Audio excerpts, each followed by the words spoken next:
What if I told you that some of the most impossible places on Earth have been transformed into engineering masterpieces?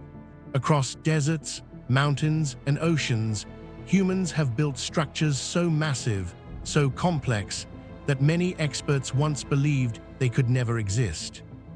Yet today, towering bridges stretch across vast waters, tunnels cut through solid mountains, and entire cities rise from empty land. These are not just construction projects. They are bold experiments pushing the limits of technology, imagination, and human ambition. In this video, we will explore some of the most unbelievable mega projects ever built, projects so enormous that they are changing how the world moves, lives, and thinks about the future. Get ready to discover the giants of modern engineering.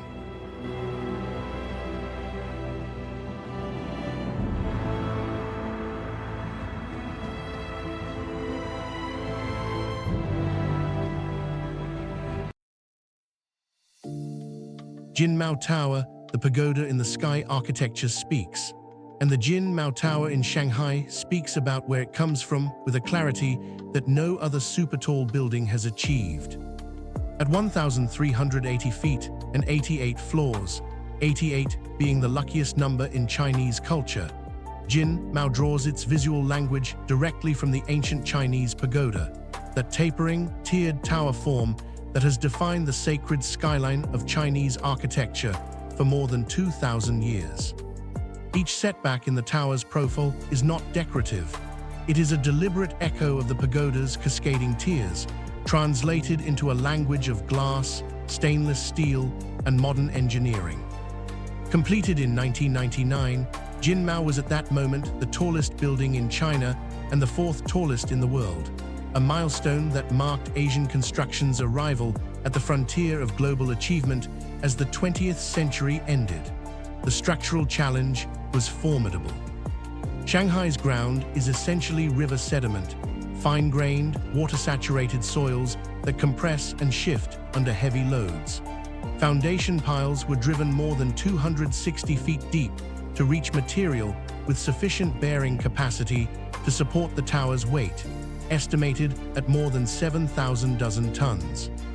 The main structural system combines 16 steel megacolumns arranged in a ring with a central reinforced concrete core, a composite approach designed to provide both stiffness against wind and ductility against seismic forces. The exterior glass and stainless steel facade incorporates more than 1,000 individually tested windows, each rated to resist typhoon winds at level 12, among the most intense tropical storm conditions in the world. Jin Mao Tower is simultaneously a structural achievement, a cultural statement, and a time marker, the point where ancient Chinese architectural memory merged fully and permanently with modern engineering possibility.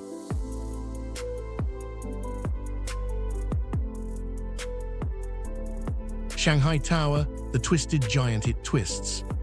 Beginning at its base and rotating through 120 degrees by the time it reaches its summit, Shanghai Tower spirals upward with a form that looks like something alive, a building in slow, permanent motion, a giant reaching upward and turning as it climbs.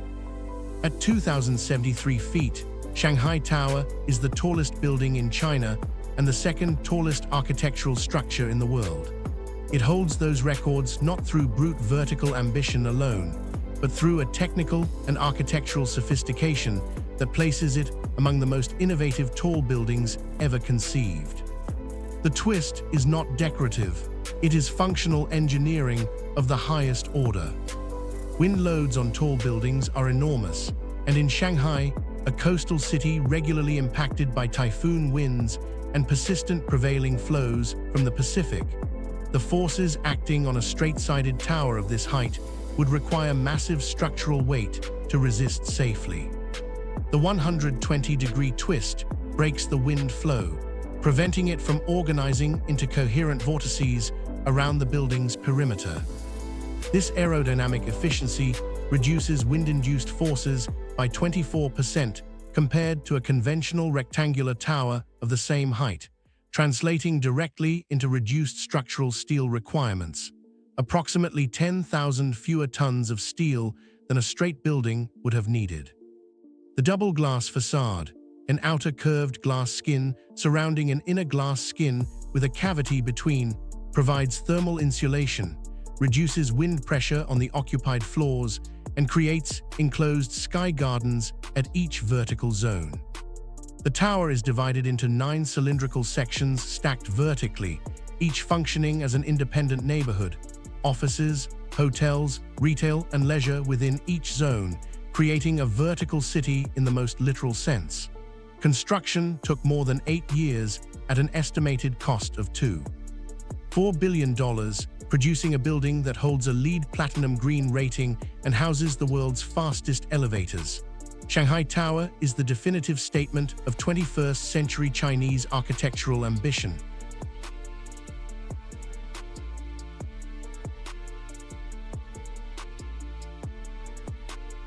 Bailong Elevator, the glass rocket on a cliff.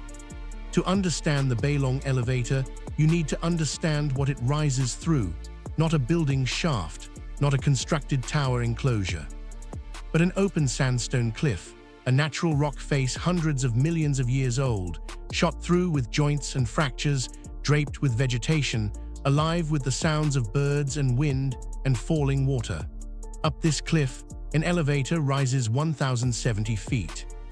The Bailong Elevator, the 100 Dragons Elevator, in Zhangjiajie National Forest Park, Hunan Province, is built directly into the cliff face, a structure that appears from a distance to be a vertical rail line running up the rock itself. Encased in glass, so visitors can observe every foot of the ascent. Construction began in 1999 and was completed in 2002. The project required an investment of 180 million yuan and demanded engineering solutions with no available precedent. No existing technical manual addressed how to build a structure of this type against a natural cliff of this scale. The problems solved along the way earned the elevator a Guinness World Record upon its completion. The experience inside is unlike any elevator ride in the world. As the car ascends, the rock wall passes inches outside the glass, close enough to study the layers of sandstone geology, the roots of cliff-face trees, the water seeping through cracks from moisture collecting on the plateau above. Then the rock falls away, and the valley opens, a panorama of forest, mist, and the extraordinary sandstone pillar landscape of Zhangjiajie spreading to every horizon. The elevator is engineered to resist magnitude 6 earthquakes, using reinforced glass panels and anchoring systems designed to absorb seismic forces without transmitting them to the cliff. More than 20 million travelers have made this ascent since it opened. Every one of them remembers it.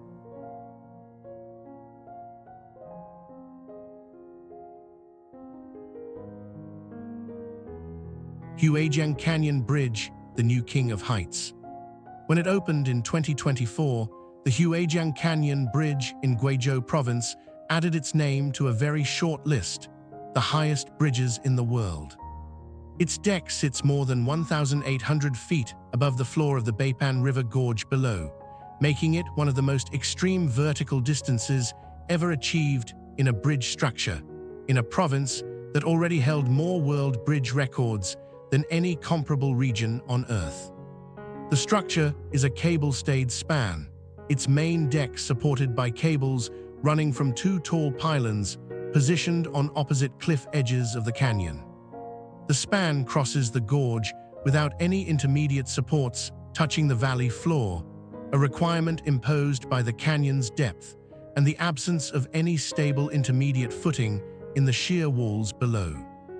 Engineering the cable system at this scale required analysis of wind loads, seismic forces, and thermal expansion over temperature ranges that vary dramatically between the canyon floor's sheltered microclimate and the exposed deck level, where winds arrive unimpeded from the surrounding plateau.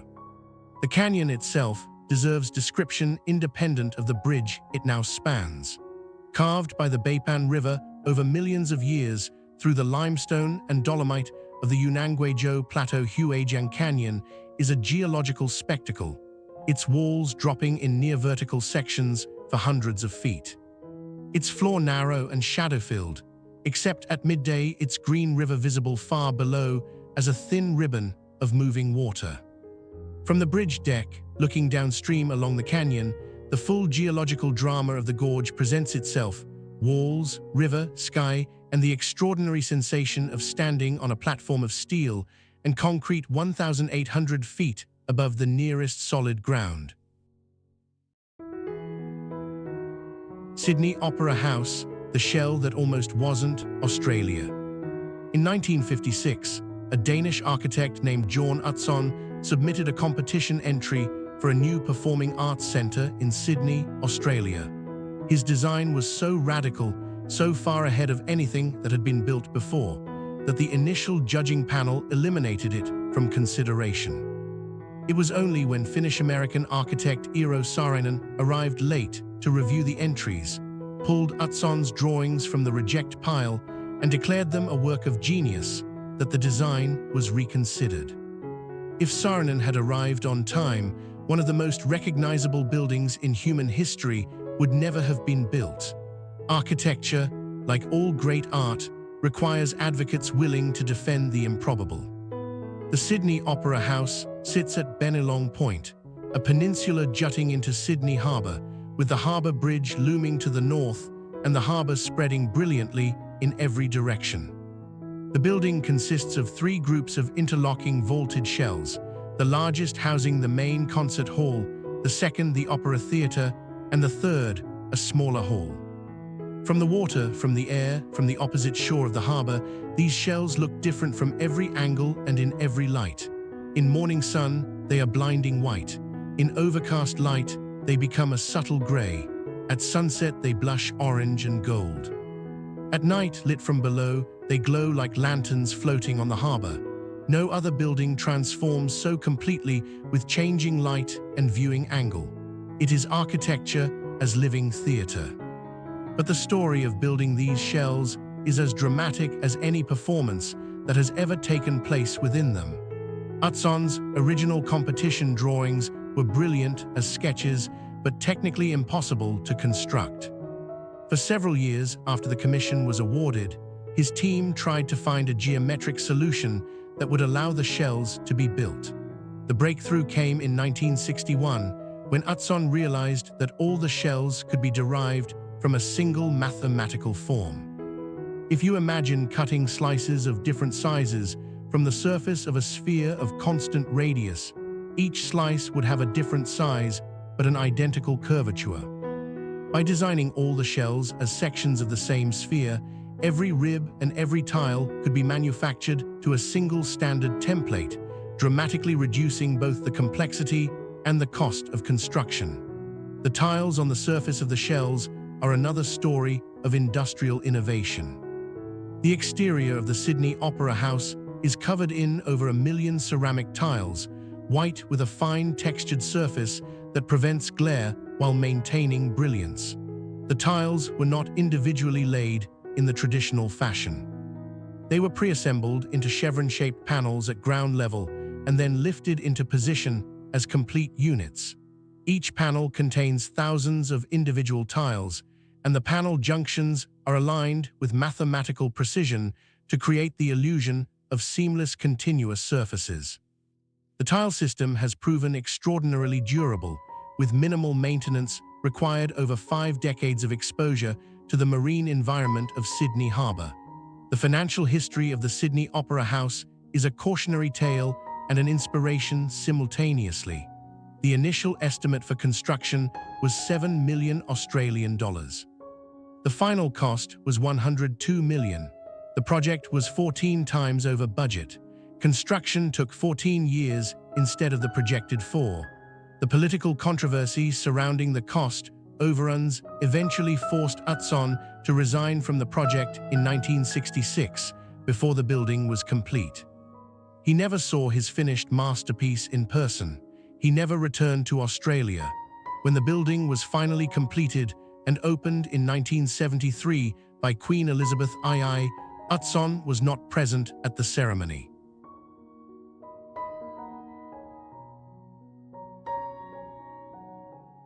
Shimao Wonderland Hotel, the resort below the earth. Most hotels are built above ground. Shimao Wonderland Hotel was built below it. Specifically, it was built inside an abandoned quarry, a pit 300 feet deep. Excavated from the rock of Songjiang district outside Shanghai, and then abandoned when the stone ran out, leaving behind a vertical walled hole in the earth that sat unused for years until someone looked at it and saw not a problem but a possibility. The Intercontinental Shanghai Wonderland opened in 2018 after more than a decade of planning, design, and construction that challenged every conventional assumption about how a luxury hotel is built, accessed, and maintained. The structure has 18 floors. 16 of them are below ground level. 2 of those underground floors are below the water level of the quarry pit's accumulated lake, meaning the hotel includes underwater rooms with direct views into the green water through reinforced glass panels. The design firm Jade Plus QA spent years developing a structural system that could hang the hotel's floors from the quarry rim and cliff faces while remaining stable, accessible, and comfortable for guests who, in some rooms, can watch fish swimming past their window. The experiential offering is extraordinary. Guest rooms face either the quarry's rock walls, textured, water-streaked, geological, or the quarry lake, into which an artificial waterfall descends from above. The hotel offers rock climbing on the quarry walls, bungee jumping from the quarry rim, underwater dining, and a range of outdoor activities that use the dramatic landscape as their setting. Construction took over 10 years and cost more than $300 million. The result has been described by international media as a 21st century engineering miracle and the world's most unusual hotel, a 5-star resort that does not rise above the landscape but descends into it.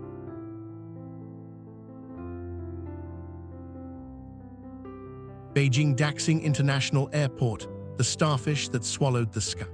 When Zaha Hadid architects unveiled the design for Beijing's new international airport, the world responded with immediate fascination. A starfish, a sea creature. A 5-pointed form spread across the flat plains south of Beijing, its arms reaching outward from a central hall in a geometry that seemed more organic than architectural. But this starfish was built at a scale that makes biological comparisons almost meaningless. Beijing Daxing International Airport's single-terminal building covers nearly 700,000 square meters, making it the largest single-terminal airport building in the world at the time of its completion. The numbers behind it are staggering. Completed in 2019, the project employed tens of thousands of workers during peak construction phases. 160,000 tons of steel were fabricated and erected, 1 million square meters of concrete were poured, 8 runway approach systems were installed simultaneously. The operational logic of the design is as impressive as its appearance. The starfish shape is not aesthetic decoration, it is functional geometry. The central hall, where check-in and security are concentrated, sits equidistant from every gate in every arm. No passenger is ever more than 8 minutes of walking from security to the farthest boarding gate in the entire building. In a terminal building of this scale, that figure is almost unbelievable. The airport serves as a strategic aviation hub for the Beijing-Tianjin-Hebei region, an urban cluster of more than 100 million people, distributing international and domestic traffic across a catchment area larger than many European countries. At its inauguration, international media called it a new wonder of the modern world. The title was not hyperbole, it was simply the honest recognition of something genuinely extraordinary.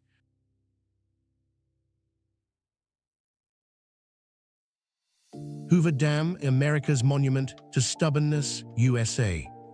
In the summer of 1931, in the Black Canyon of the Colorado River, on the border between Nevada and Arizona, at a time when America was on its knees from the Great Depression, construction began on a project that defied every rational calculation of what was possible.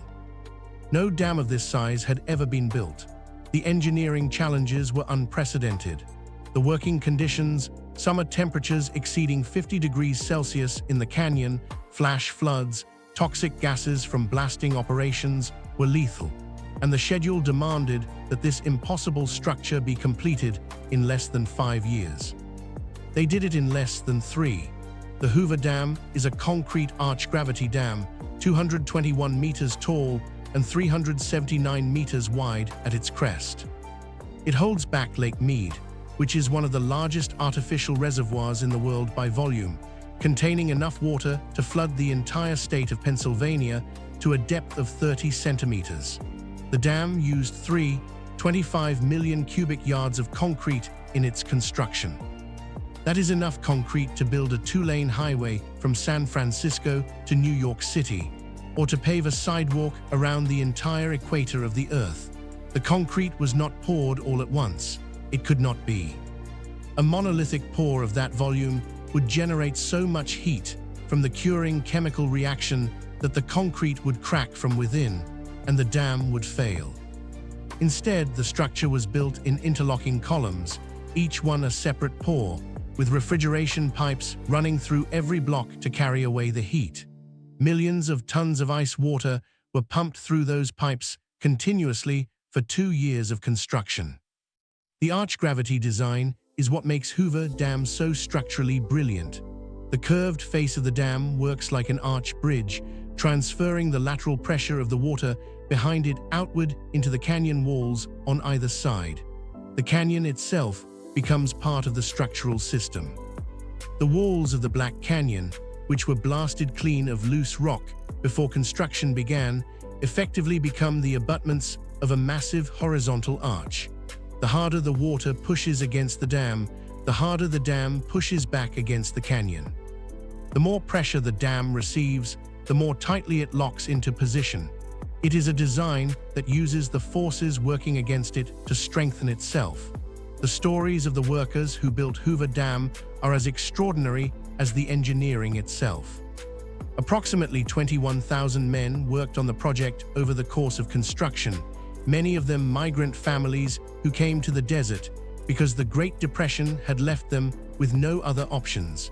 They built a city called Boulder City from scratch in the desert to house the workforce.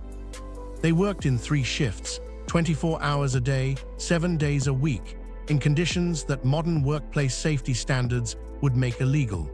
6 workers were killed in an industrial accident on a single day in 1935. The total construction death toll is a subject of historical debate, but it was significant. These men built America's future with their sweat and their lives, and they deserve to be remembered every time a light switch is flipped in Nevada or Arizona. Today, Hoover Dam generates approximately 4 billion kilowatt-hours of electricity per year from 17 hydroelectric generators housed in the powerhouse at its base.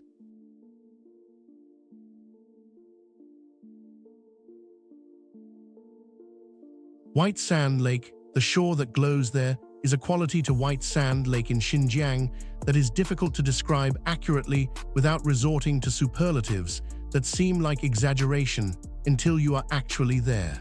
The white. Not off-white, not light beige, not the pale color that most sand displays, but genuinely, almost luminously white, a color that catches direct sunlight and sends it back at full intensity, making the lakeside landscape glow even on overcast days when ordinary sand would appear dull and flat. White Sand Lake sits in the Altai region of northern Xinjiang, surrounded by mountain scenery that operates on its own grand scale. Low forested hills frame the lake's northern and eastern shores, their green slopes providing a chromatic contrast with the white sand that makes both colors appear more intense than they would otherwise. Between the sand and the forest, the lake itself lies open and blue, its surface moving in the light wind that crosses the water from the mountains. The shoreline is wide and walkable, gently curved, without dramatic cliff or rocky outcrop, simply an extended meeting of white sand and clear water that invites the kind of unhurried exploration that most tourist sites make impossible. Morning light hits the white sand at a low angle and creates a surface texture of fine shadows, and highlights that changes minute by minute as the sun rises. In this early light, the lake has a quality of freshness, the clean brightness of a landscape that has just been remade, that dissipates as the day progresses and the sun climbs to an angle where everything flattens. This is a place that rewards early risers and repays the effort with something that the afternoon crowd never quite experiences. OPPO R&D Center, where innovation becomes architecture. In Dongyuan's Chang'an district, within the thriving technology corridor of China's Greater Bay Area, a building has risen that declares something clearly: innovation deserves architecture worthy of its ambition. The OPPO Research and Development Center is not just a workspace. It is a physical statement about what the technology industry in China has become and where it is determined to go. The complex covers more than 600,000 square meters, making it OPPO's largest research and development facility anywhere in the world. At its center, a tower rises nearly 250 meters, becoming an immediate landmark on Dongyuan's skyline and a visible anchor for the high-tech urban growth that has transformed the Pearl River Delta region over the past 2 decades. Designed by Kohn Pedersen Fox Associates, the same firm responsible for the Ping and Finance Center in Shenzhen, the complex incorporates modern glass and steel construction techniques to create a building that is visually dynamic from every angle. The interaction of light with the curved glass surfaces produces constantly shifting reflections and patterns through the course of each day, turning the building itself into a light installation. The structural engineering behind the glass aesthetics is designed for both visual impact and long-term durability, with sustainability built into the material specifications at every level. Once fully operational, the OPPO R&D Center brings together research teams, engineering laboratories, design studios, and corporate functions within a single integrated environment. A vertical research city that treats the physical space of innovation as an asset worth designing with the same care as the products created inside it. In a region defined by its manufacturing legacy, this building signals a deliberate shift towards something more enduring: the economy of ideas.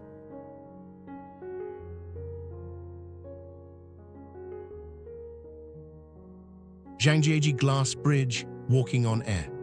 Standing on it, you look down and you see nothing beneath your feet but a valley dropping 984 feet to the forest floor below. There is no solid surface between you and that distance. There is only glass, transparent, merciless, uncompromising glass, and the knowledge that it is engineered to hold you. This is the Zhangjiajie Glass Bridge, and it was built specifically to create that moment of terrifying clarity. Spanning 1,410 feet between two of Zhangjiajie's towering sandstone pillars, the bridge once held the dual records of world's longest and world's highest glass bridge, a combination that made it internationally famous before it even opened. Designed by Israeli architect Haim Dotan. The bridge follows a philosophy he describes as the invisible bridge, a structure so transparent, so carefully integrated into its landscape, that it appears to vanish into the pillars and forests around it, leaving only the human experience of crossing the void without visible support beneath. The landscape here is extraordinary on its own terms. Zhangjiajie's sandstone pillars, which inspired the floating Hallelujah Mountains of the film Avatar, rise from dense forest in formations that seem geologically improbable, narrow at the base, thousands of feet tall, covered in green vegetation all the way to their flat tops. The glass bridge threads between these columns with a precision that feels both audacious and natural. From the bridge deck, the view in every direction includes deep forested valleys, roaring waterfalls, and the morning mist that drifts constantly through the canyon systems. The site also holds the Guinness World Record for the highest bungee jump, offering those who want the ultimate version of the experience here an opportunity that is, to put it simply, beyond description.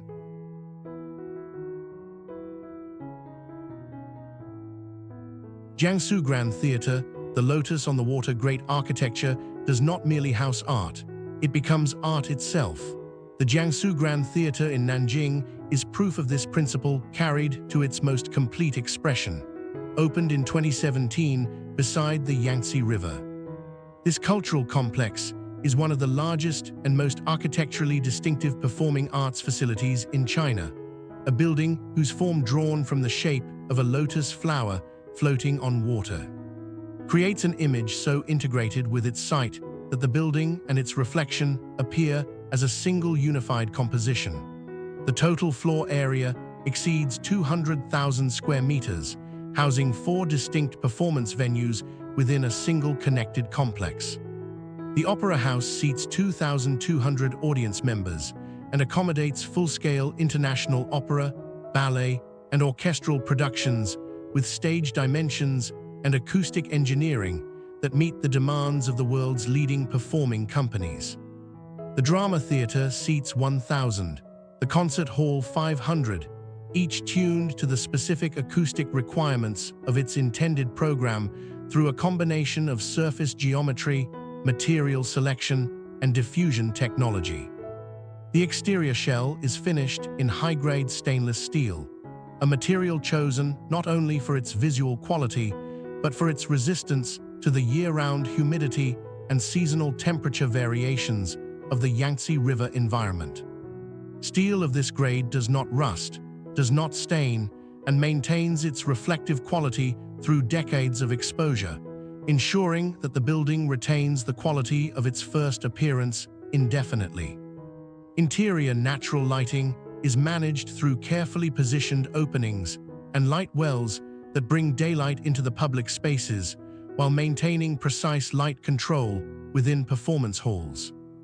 The Jiangsu Grand Theater is a statement about cultural ambition, a building that tells the world that Nanjing considers art and architecture to be equal expressions of a civilization's identity.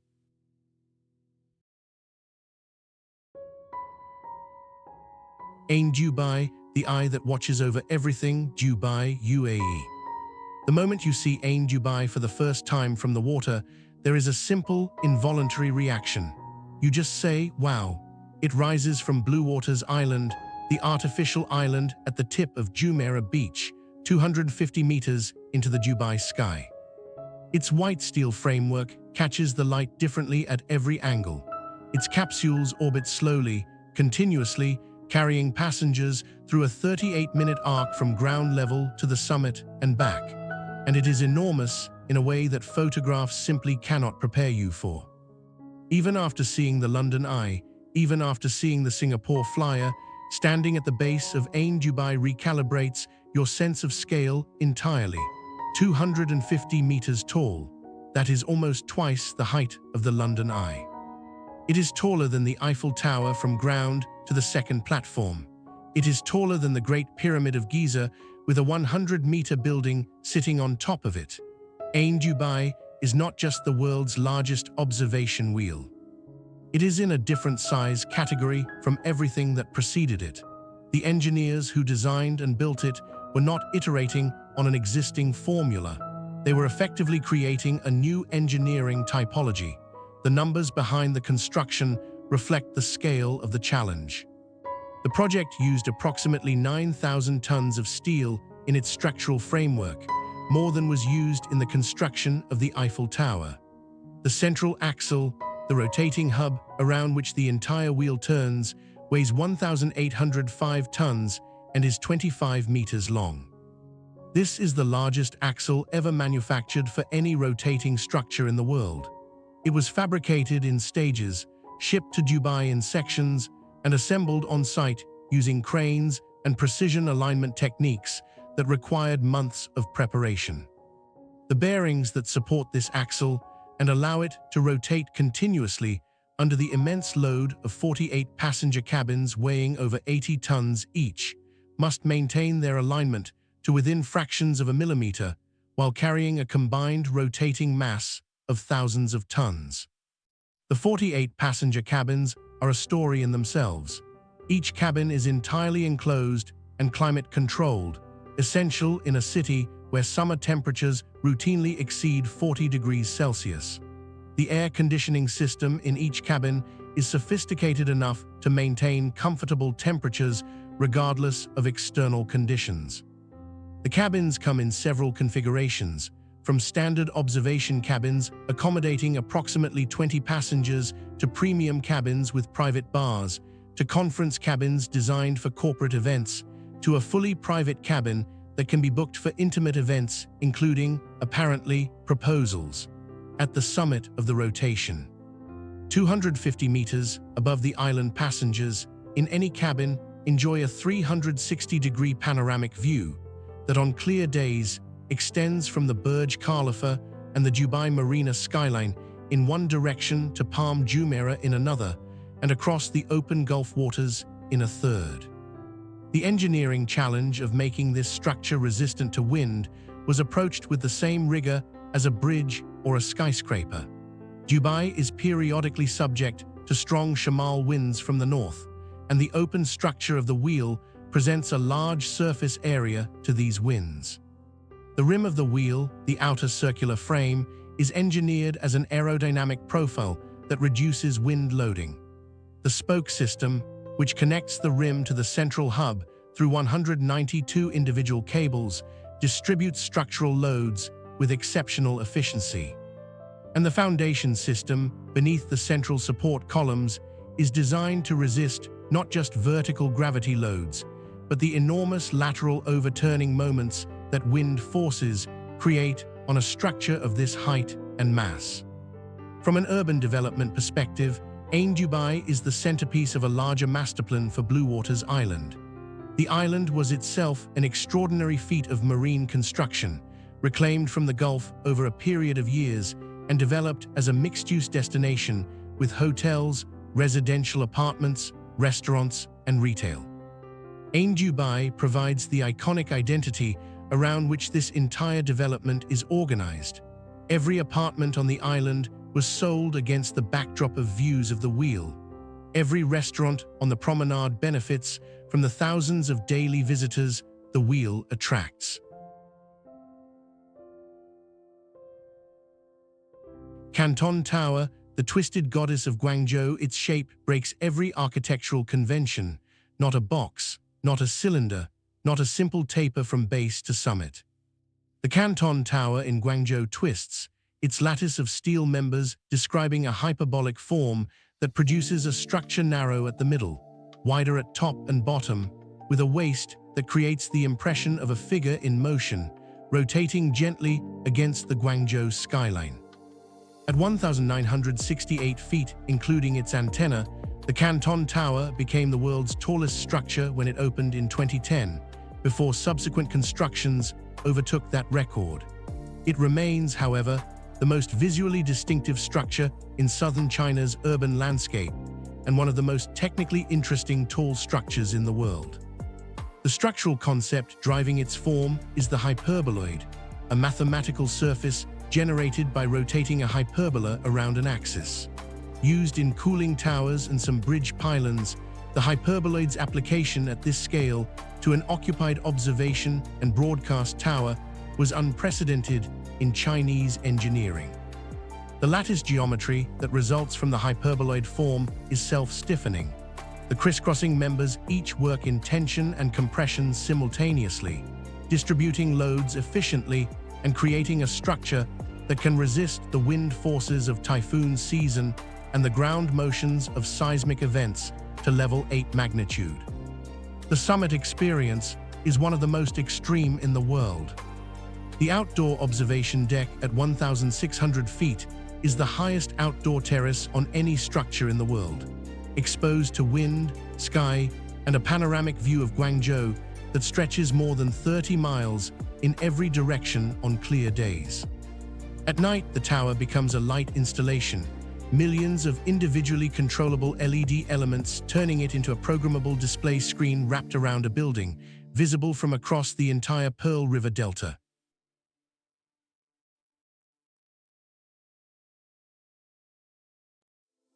Guangzhou Circle, the coin that became a skyline. Across the Pearl River from the older parts of Guangzhou, in the financial district of Zhujiang New Town, a building stands that stops every conversation the moment it appears on the horizon. It is a circle. A perfect, complete circle, 33 floors and 453 feet tall, opened in 2013 on the bank of the Pearl River, its round form creating a window in the sky through which the clouds beyond are clearly visible. The Guangzhou International Finance Center is many things. It is known locally as the Guangzhou Circle, the round building, the ancient coin. That last name carries the deepest meaning. Its design was inspired by the ancient Chinese copper coin, the round coin with a square hole at its center that served as China's primary currency for more than 2,000 years. And that carried philosophical meaning as a symbol of the harmony between heaven, the circle, and earth, the square. The architect Joseph de Pasquale drew these references explicitly into the building's form, creating a structure that is simultaneously a bold modern architectural statement and a resonant cultural symbol. The engineering behind the circle is formidable. The steel frame weighs more than 50,000 tons, sufficient by weight of material to construct a large suspension bridge.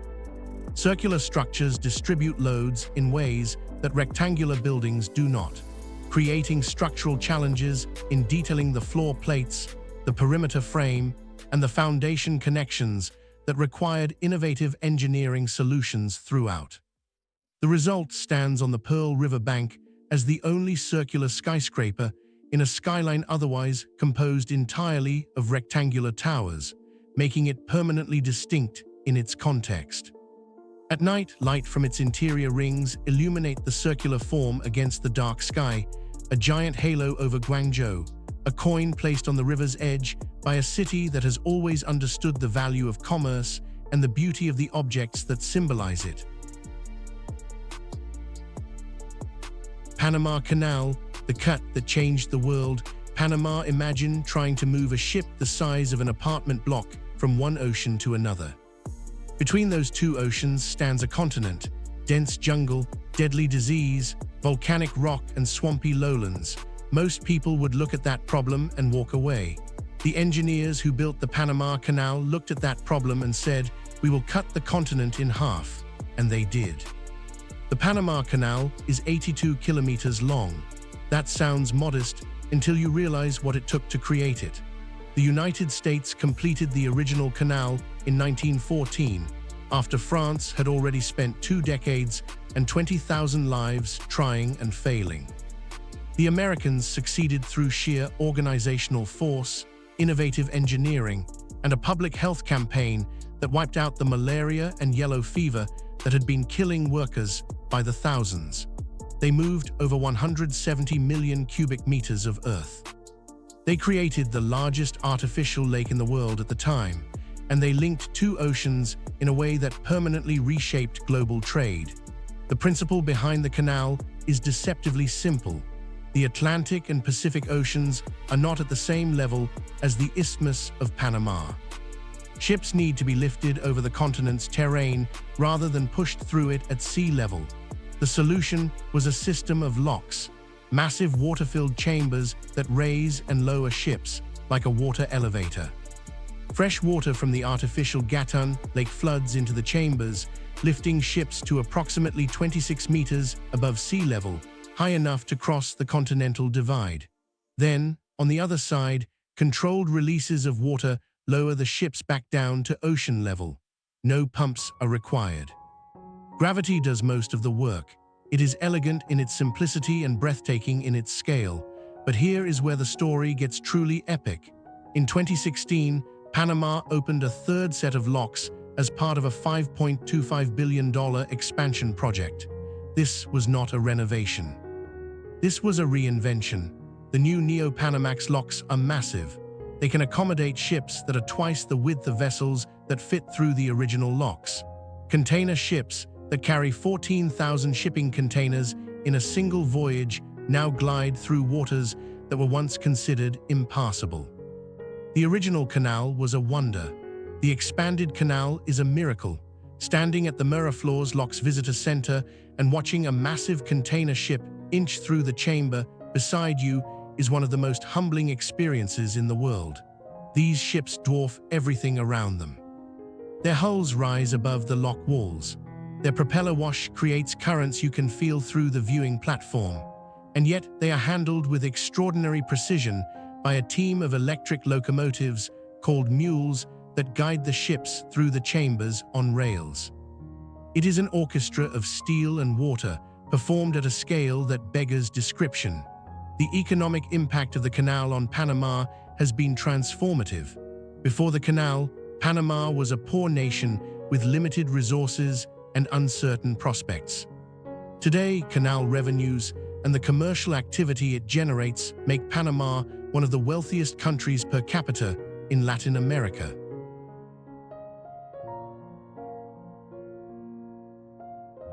The Great Wall of China. The Great Wall of China, not just a wall, a declaration of power stretched across the bones of an entire empire.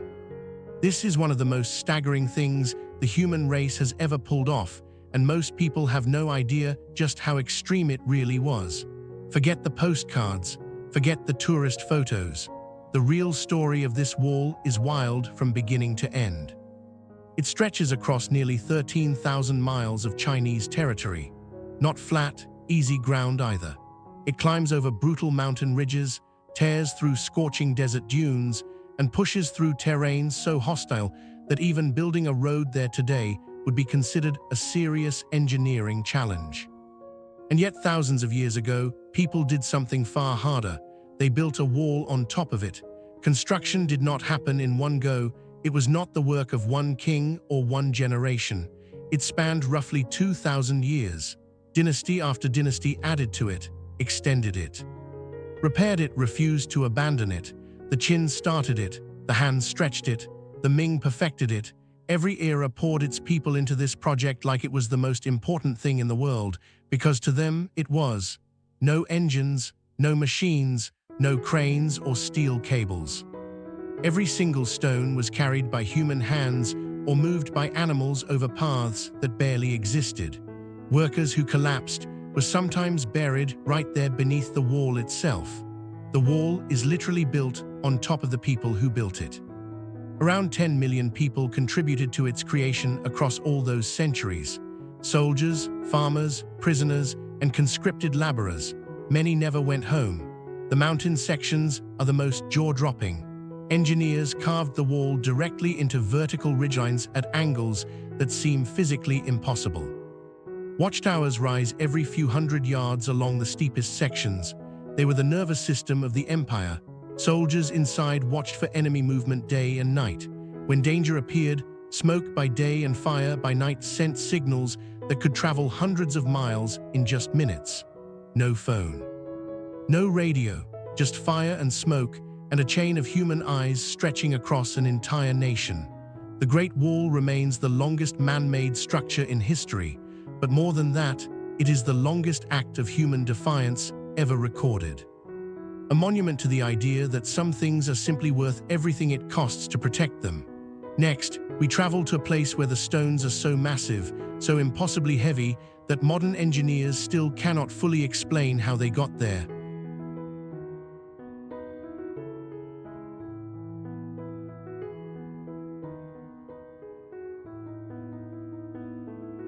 Karnak Temple, Egypt. Karnak Temple, Egypt. Most people have heard of the pyramids. Far fewer talk about Karnak, and that is a mistake, because what was built here is arguably more complex, more layered, and more jaw-dropping than anything else ancient Egypt ever created. This is not a single temple. It is an entire sacred city that grew without stopping for over 2,000 years. Located near modern Luxor on the east bank of the Nile, Karnak covers nearly 250 acres. Inside those walls are sanctuaries, obelisks, sacred lakes, towering pylons, open courtyards, columned halls, and chapels stacked together like a city that never stopped expanding. At least 30 different pharaohs added to it, each one trying to outshine the last. Each one carving their name deeper, raising their walls higher, demanding their legacy survive forever. And it worked. Karnak was dedicated to Amun-Ra, the king of all Egyptian gods, the divine protector of the pharaoh and the state, Building here was not generosity, it was a power move. Every column, every inscription, every gold-tipped obelisk screamed the same message: I am chosen by the gods, and I will not be forgotten. The great hypostyle hall is where it all becomes too much to process. 134 massive stone columns fill the space, the tallest reaching 69 feet high. They are so thick that 6 adults holding hands cannot fully encircle one. Every single surface is covered in hieroglyphic carvings. Stories of gods, of battles, of rituals and royal names that refuse to die. Walking through it feels like walking inside the world's largest illustrated manuscript, except the pages are stone and the ceiling scrapes the clouds. Karnak is connected to Luxor Temple by the Avenue of Sphinxes, a ceremonial road lined with hundreds of ram-headed sphinx statues stretching more than a mile. Priests, pilgrims, and pharaohs walked this road in sacred procession. The spiritual energy of an entire civilization flowed through this path. The obelisk of Hatshepsut, one of Egypt's rare female pharaohs, was cut from a single block of granite in Aswan and hauled 124 miles to stand here. It still stands today, nearly 100 feet tall, inscribed from base to tip, with texts declaring her greatness. The work that built Karnak brought together architects, priests, sculptors, painters, scribes, and tens of thousands of laborers across dozens of generations. It was the spiritual heartbeat of ancient Egypt, the place where divine power was made visible. Nobody fully understands how they achieved the level of precision and symmetry found throughout the complex. The scale of the effort involved would challenge modern construction. They did it with copper tools, wooden sleds, and an unshakable belief that what they were building mattered beyond their own lifetimes. Next, we leap forward in time to a cathedral in Vatican City where Renaissance genius and human faith built something the world had never seen before.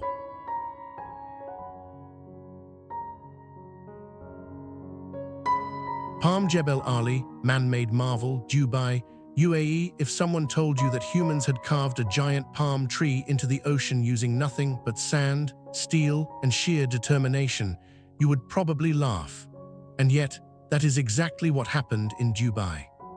Palm Jebel Ali is not a coastline, it is not a natural island. It is a statement, a bold, audacious, breathtaking statement that says, we do not accept what nature gives us, we build what we imagine. Standing on the spine of Palm Jebel Ali, there is one word that comes to mind immediately. That word is not luxury, though luxury is everywhere here. That word is not beauty, though beauty is undeniable. The word is belief, the kind of belief that moves mountains. Or in this case, moves millions of tons of sand and rock into the shape of a perfect palm frond stretching into the Persian Gulf. From ground level, you sense the scale, but you cannot fully grasp it.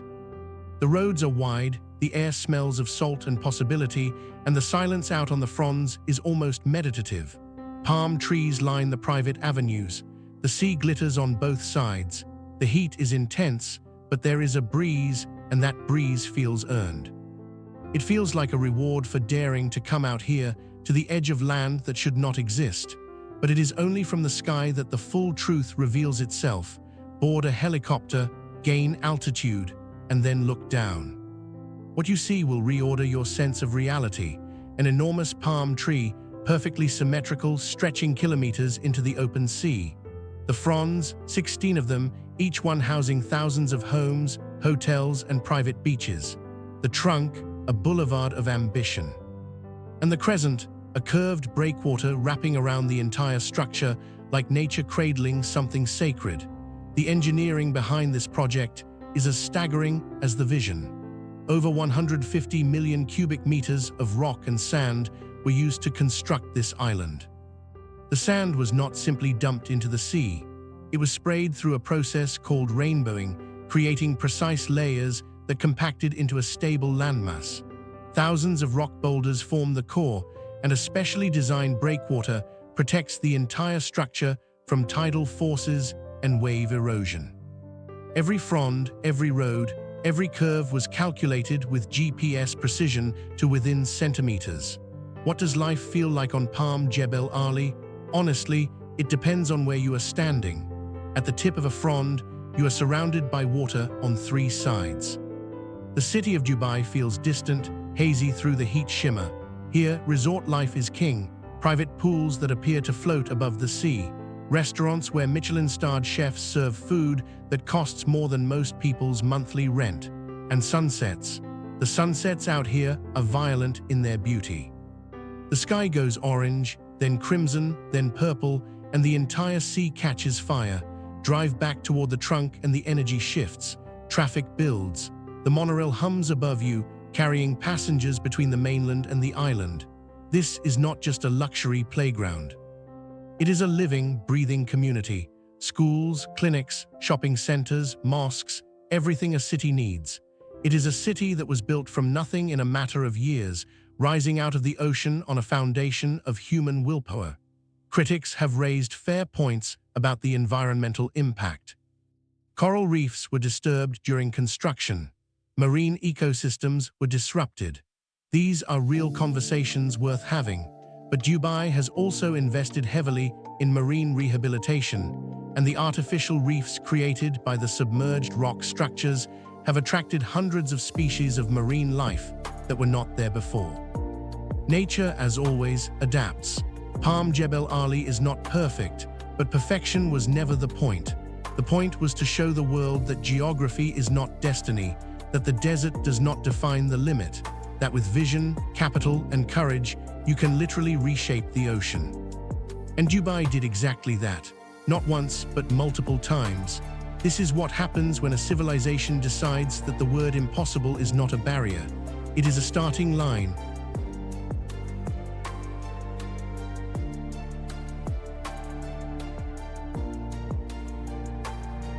Meenakshi Temple, India. There are temples, and then there is this. A sacred complex so overwhelming in its color, its detail, its sheer visual density that first-time visitors often just stop moving and stare. Located in the city of Madurai in Tamil Nadu, this is one of the most extraordinary religious sites on the entire planet, and most of the Western world has never heard of it. The complex spans about 15 acres inside the ancient city. It is not just a temple. It is a world within a world. A city inside a city. It has its own streets, its own markets, its own daily rhythms, its own heartbeat that has been beating without pause for centuries. 14 towering gateway structures called gopurams frame the entrances to this sacred city. The tallest rises nearly 170 feet. Every single surface of every single tower is covered in sculptures, thousands of them. Gods, demons, celestial dancers, sages, mythical creatures, and divine scenes from Hindu scriptures crowd every inch of stone from bottom to top. The colors are not subtle. They are vivid, saturated, and intentional. Reds, greens, blues, and golds explode across the figures in painted detail that catches the sun and refuses to let go. The Dravidian architectural style used here builds these towers in layered tiers of intricate carving, each level more detailed than the last, rising to a narrow point at the top. It is the most sculptural tradition in world architecture. Nothing anywhere else compares to its density and ambition. At the heart of the complex stand 2 golden vimanas, the sacred tower shrines, one dedicated to the goddess Meenakshi, an avatar of Parvati, the other to her divine husband Lord Sundayaswara, a form of Shiva. These twin shrines are the beating spiritual core around which everything else was built. The temple has been active continuously for at least 2,000 years. Morning rituals, noon offerings, evening prayers, and night ceremonies happen every single day without interruption. Thousands of worshippers and pilgrims pass through daily. The temple employs hundreds of priests, musicians, flower vendors, and attendants. It is a living organism, not a museum piece. The annual Chitharai festival draws millions to Madurai. Processions, music, fire, and devotion fill the streets for days. Unlike the cold stone silence of many ancient ruins, Meenakshi is roaring with life. It is loud, fragrant, colorful, and impossibly alive. This is the richest expression of South Indian sculptural tradition ever built. It does not just show what humans can create, it shows what humans create when devotion is the only limit. Next we head to South America, where the Inca carved stones so perfect, so impossibly fitted together that no blade can pass between them.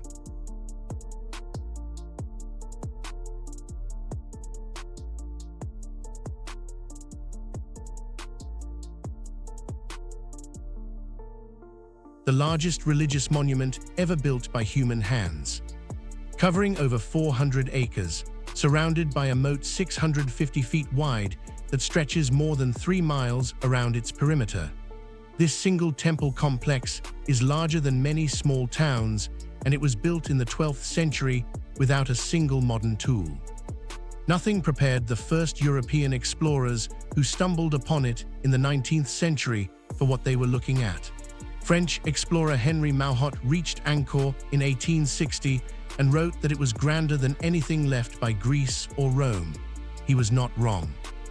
5 lotus-shaped towers rise from concentric galleries at the center of the complex, each one representing a peak of Mount Meru, the sacred mountain at the center of Hindu and Buddhist cosmology.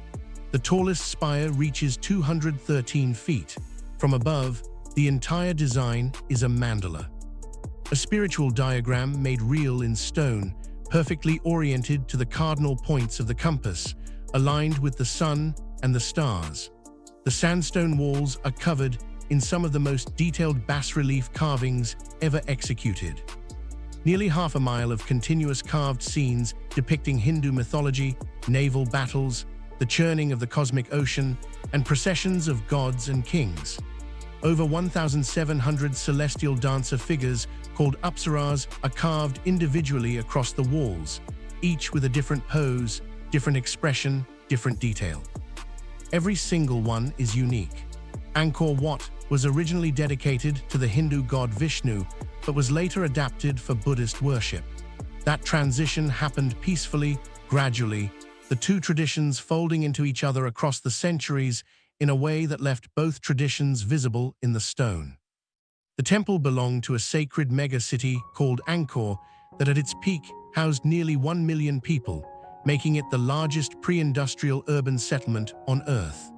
That city depended on a massive hydraulic engineering system of reservoirs, canals, and moats that managed water across the entire region. For centuries after the empire fell, the jungle took it back. Roots wrapped around towers, trees split through walls, vines buried entire corridors. When Mauhot arrived in 1860, the jungle had been reclaiming it for 4 centuries. The restoration work that followed is one of the great archaeological achievements of the modern era. Angkor Wat stands today as proof that human spiritual vision, combined with engineering mastery and artistic ambition, can produce something that outlasts every empire, every invader, and even the jungle itself. Next we land in Indonesia, on the edge of a volcano where at night the earth glows electric blue.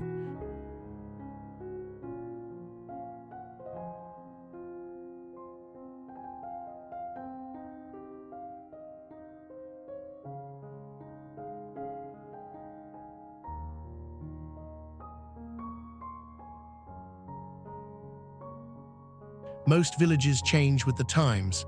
They grow, they modernize, they absorb the outside world and eventually become indistinguishable from it. Wae Rebo did not get that memo. Nestled at 3,600 feet in the misty highlands of Flores Island, this village looks today almost exactly as it did centuries ago. Getting there is half the experience. There are no roads to Wae Rebo, you walk. A 4-mile trek through dense, dripping rainforest, climbing through mist that thickens with every 100 feet of elevation. The forest is alive in every direction. Strange birds call from invisible branches. The air smells like wet earth and cool stone. And then you emerge from the trees, and there it is. A cluster of the most unusual houses you have ever seen. The Mbaru Nyang houses of Wae Rebo are conical, steep-roofed, towering cone-shaped structures built entirely from bamboo and palm fiber without a single nail. They rise from the ground in 5-tiered layers, each level serving a different communal purpose. The first floor is for living. Higher floors store food, heirlooms, and sacred offerings. These structures are not just houses. They are physical expressions of Manggarai cosmology, the belief system that connects the people to their ancestors and to the land. Every rope, every bamboo joint, every palm leaf in the thatch carries meaning. The village itself is small, only 7 main houses. But those 7 houses shelter an entire living culture. The women of Wae Rebo weave songket textiles with patterns that are unique to this community, patterns that contain encoded histories, clan identities, and spiritual messages readable only to those who know the language of cloth. These textiles take months to produce. They are not sold cheaply or carelessly. In 2012, Wae Rebo received the UNESCO Asia-Pacific Heritage Conservation Award, recognizing the village as one of the most significant living examples of traditional architecture in the entire region. Unlike preserved heritage sites that have become performances for tourists, Wae Rebo is genuinely, completely real. People are born here, raised here, elders are buried here. The communal meals, the morning rituals, the weaving circles at sunset, all of it continues because the community chooses to continue it. Wae Rebo is a reminder that modernity is a choice, and some people have chosen something older and infinitely more rooted. Next, we descend from the highlands to one of the most famous beaches on the planet, where the waves never stop and the energy never sleeps.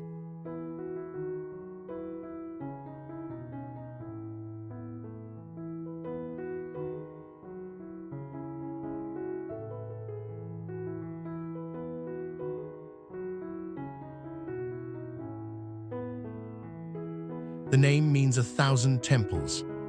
And while the actual count is 249, the name captures the feeling of the place perfectly. A vast, silent, ancient Buddhist complex rising from the central Java plain in a layout so geometrically precise, it feels like a diagram of the universe made from volcanic stone. Built in the 9th century under the Sailendra dynasty, Candi Sewu predates the far more famous Borobudur by a few decades, and yet most visitors to central Java walk right past it to reach the bigger names. That is their loss. The main shrine at the center of the complex stands 98 feet tall and is covered in carved panels depicting Buddhist deities, celestial guardians, and mythological creatures, with a level of detail that rewards close inspection. Move in close and the carvings reveal themselves slowly, layer by layer, each panel a story. Step back, and the sheer vertical mass of the structure imposes itself against the sky. The surrounding temples are arranged in 3 concentric rings around the central shrine, each ring following a strict geometric plan that reflects Buddhist cosmological thinking. The layout is not decorative, it is a map. A diagram of the path from the material world to enlightenment, made real in stone that you can walk through. Unlike the massive horizontal spread of Borobudur, Candi Sewu feels intimate. Its scale is human. You can stand at the center of the complex and feel enclosed by history rather than overwhelmed by it. The carved stone breathes around you. Monks once meditated in the small chambers between the outer temple rings, using the physical layout of the complex as a contemplative tool, walking the rings as a form of moving prayer. The surrounding grounds are kept in gardens of frangipani trees that bloom in white and yellow throughout the year, their fragrance drifting through the ancient stone corridors in a way that makes the whole site feel gently, persistently sacred. Rediscovered and excavated in the 1800s, Candi Sewu has been partially restored using original stone and traditional methods. It sits just 800 meters from Prambanan, the great Hindu temple complex, a reminder that in 9th century Java, Hindu and Buddhist cultures coexisted, built side by side, worshipped within walking distance of each other. Candi Sewu whispers where others shout, but it whispers something deep.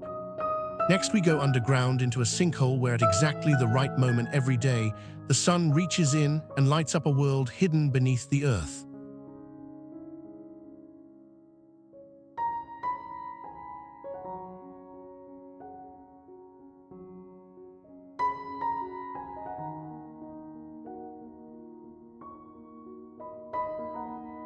Ulun Danu Beratan Temple, Bali, Indonesia. Some places look like they were designed by someone who had never accepted that beauty had a limit. This is one of those places. Sitting on the misty shore of Lake Beratan at 4,000 feet above sea level in Bali's central highlands, this temple does something that no coastal temple can. It reflects. On still mornings, the multi-tiered pagoda appears to float on the surface of the lake, its reflection so clear and undistorted that the real temple and its mirror image become one single vertical tower stretching from the water up into the mist. Photographers travel from every continent to capture it. They set their alarms for before dawn, climb the hill to the lakeshore in the dark, and wait. And without fail, the lake delivers. Built in 1633 by the King of Mengwi, Ulun Danu Beratan is dedicated to Dewi Danu, the goddess of lakes and rivers. This is not a ceremonial choice. Lake Beratan is the direct source of the Subak irrigation system that waters Bali's famous rice terraces across the entire island. The farmers of Bali did not just build this temple because it was beautiful. They built it because their survival depended on the lake and the goddess who governed it. Every ceremony, every offering, every prayer made here was a direct communication between the farming community and the divine force that kept their crops alive. The lake itself was formed by an ancient volcanic crater. It sits inside a caldera surrounded by highland forest, cooled by mist that rolls in from the mountains most mornings and gives the entire site its characteristic dreamlike atmosphere. The main pagoda rises in 11 tiers of traditional Balinese architecture, tapering toward the sky in a form that represents the cosmic mountain at the center of Hindu cosmology. Below it, the lake breathes with the rhythm of the highland wind. Water lilies drift across the surface. Ducks move in slow curves near the shore. Cool mist weaves between the surrounding gardens of tropical flowers, blooming in colors that seem too bright for this altitude. During local festivals, dragon boat races cross the lake as part of rituals that connect the living community to the temple's spiritual purpose. Unlike the crowded southern temple complexes, Ulun Danu retains a genuine tranquility. Here the sacred and the scenic are the same thing. This temple has been a cultural cornerstone of Bali for nearly 400 years. It earns that status every single morning at dawn. Next, we follow the sound of falling water to a cliff edge in East Java, where one of Southeast Asia's most dramatic waterfalls drops from the rim of an extinct volcano.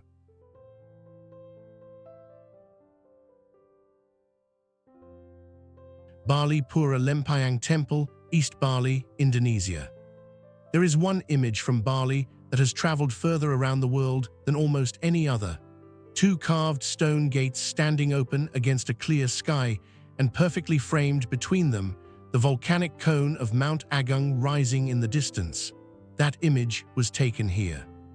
At Pura Lempuyang, one of Bali's oldest, holiest, and most visually dramatic temple complexes, sitting at 3,800 feet in the hills of East Bali. The gates are called Candi Benta, split gates. Each half the mirror image of the other, carved in the traditional Balinese style with dense geometric and floral motifs. When you stand before them and look through the opening, Mount Agung fills the frame behind the altar with a precision that makes the arrangement feel divine. On mornings when the mountain is cloud-free and the light is golden, the image is so perfect it looks fabricated. It is not. It has looked exactly like this for centuries. The temple is built in the 8th century and is one of the 6 Sad Kahyangan, the 6 sacred temples considered the spiritual pillars of the entire island. Lempuyang is the temple of the East, the guardian of Bali's eastern spiritual boundary. It has been a site of pilgrimage for over 1,000 years. To reach the main shrine at the highest level, you climb 1,700 steps, 1,700, up through jungle, through morning mist, past smaller shrines, and offering platforms at regular intervals along the path. Pilgrims in white traditional dress make this climb barefoot, carrying offerings of flowers and fruit.